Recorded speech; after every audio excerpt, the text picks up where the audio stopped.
নমস্কার বন্ধুরা, welcome back to my channel Mukta's ওয়ার্ল্ডের আরেকটি নতুন ভিডিওতে আমার সকল বন্ধুদের স্বাগত জানাই। কেমন আছো সবাই? আশা করছি ভালো আছো। আমিও কিন্তু বেশ ভালো আছি।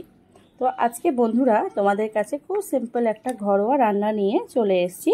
সেটা হচ্ছে কাঁচকলা আলু দিয়ে দেশি বাছা মাছের ঝোল।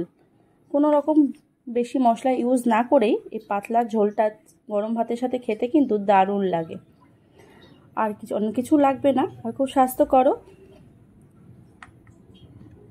কোনো রকম লঙ্কা গুঁড়ো বা কোনো মশলা ইউজ করব না, শুধুমাত্র বাটা মশলা। এরকম একটা সুস্বাদু মাছের ঝোল আছে, তোমাদের রান্না করে দেখাবো। তো চলো দেরি না করে ব্লগটা শুরু করা যাক। তোমরা পাশে থেকো, কন্টিনিউ করো। তো দেখো, বাছা মাছের ঝোল করার জন্য এখানে আমি 500 গ্রাম বাছা মাছ একদম কেটে বেছে নুন হলুদ মাখিয়ে নিয়েছি।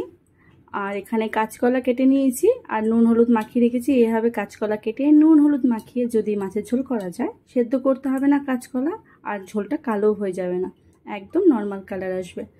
এখানে আলু নিয়ে নিয়েছি নুন হলুদ মাখিয়ে। এবার ঝোলটা করবো একদম 16 আনা বাঙালি আনা যাকে বলে, একদম বাঙালিদের পাতে যেরকম মাছের ঝোল পড়ে পাতলা, সেটা করবো। হচ্ছে দেখো, কাঁচা লঙ্কা নিয়েছি আর এখানে 1 চামচ জিরে আছে, একটু জল দিয়ে ভিজিয়ে নিয়েছি, তাহলে জিরেটা খুব সুন্দরভাবে পেস্ট হবে। একটা টমেটো নিয়েছি, এটাকে আমি মিক্সিতে পেস্ট করে নেব। আর ধনেপাতা নিয়েছি। এই কাঁচকলা আলুর ঝোল যদি জিরে বাটা ধনেপাতা বাটা দিয়ে করা যায়, তার স্বাদ যে কী হয় একবার না করে খেলে কেউ বুঝতে পারবে না। আমার তো পেঁয়াজ রসুনের ঝোলের থেকে এই ঝোলটাই বেশি ভালো লাগে।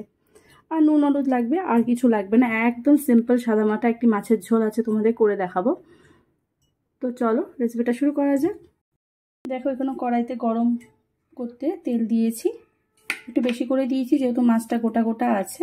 এবার মাছগুলোকে আমি ভেজে নেব।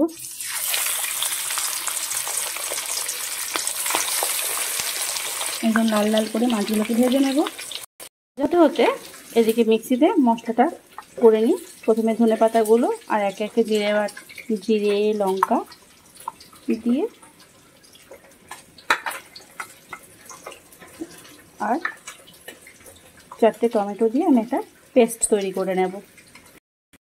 দেখো, মশলার পেস্ট আমার হয়ে গেছে।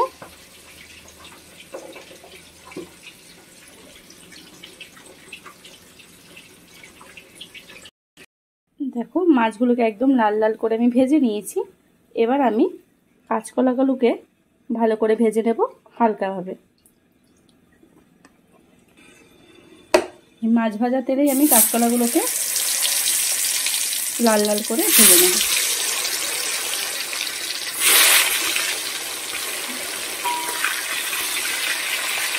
নুন হলুদ আর দিতে হবে না, আমি নুন হলুদ মাখিয়ে রেখেছিলাম। দেখো, কাঁচকলাগুলো সুন্দর লাল করে ভাজা হয়ে গেছে। এবার আমি কাঁচকলাগুলো তুলে নেব। কাঁচকলার মাছটা আমার পুরো ভাজা হয়ে গেছে। এবার আমি মাছ ভাজা তেলে তেজপাতা আর একটু সাদা জিরে ফোড়ন দেব। ফোড়নটা একটু ভাজা ভাজা হয়ে গেলে এবার নুন হলুদ দিয়ে মাখিয়ে রাখা আলুগুলো আমি এর মধ্যে ছাড়ব।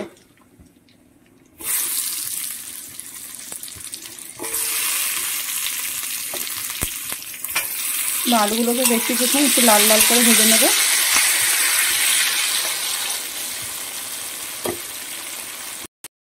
দেখো, আলুগুলো হালকা ভাজা হয়ে গেছে।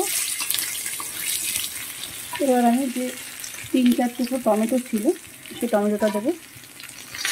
বাকিটা আমি মশলা করে নিয়েছি।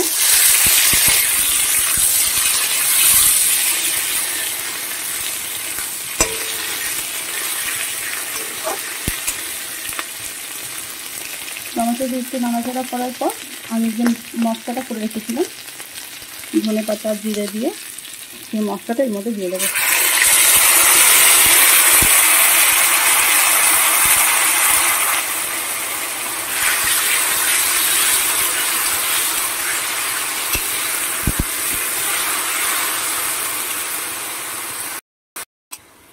মশলাটা একটু ভাজা ভাজা হয়ে গেছে। এবার আমি এর মধ্যে 1 চামচ হলুদের গুঁড়ো আর 1 চামচ নুন দিয়ে দেবো। এবার মশলা ধোয়া জলটা এর মধ্যে অ্যাড করে দেবো। দিয়ে মিনিট 5 কিছু মশলাটা কষিয়ে নেব।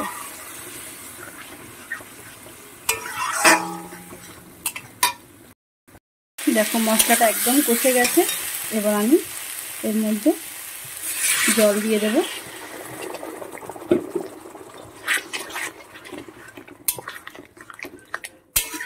জল দিয়ে একটু আলুগুলোকে একটু সেদ্ধ হলেই আমি মাছগুলো দিয়ে ফুটিয়ে নামিয়ে নেব।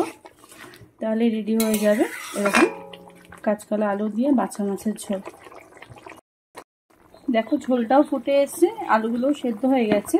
এবার আমি ভেজে রাখা কাঁচকলা আর মাছগুলো দিয়ে দেব।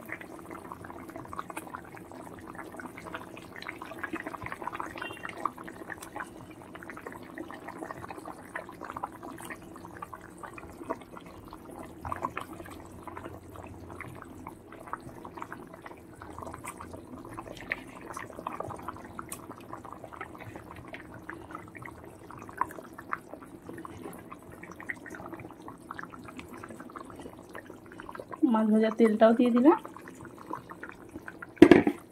এবার একটু 2 থেকে 5 মিনিট ফুটলেই মাছটাকে নামিয়ে নেব।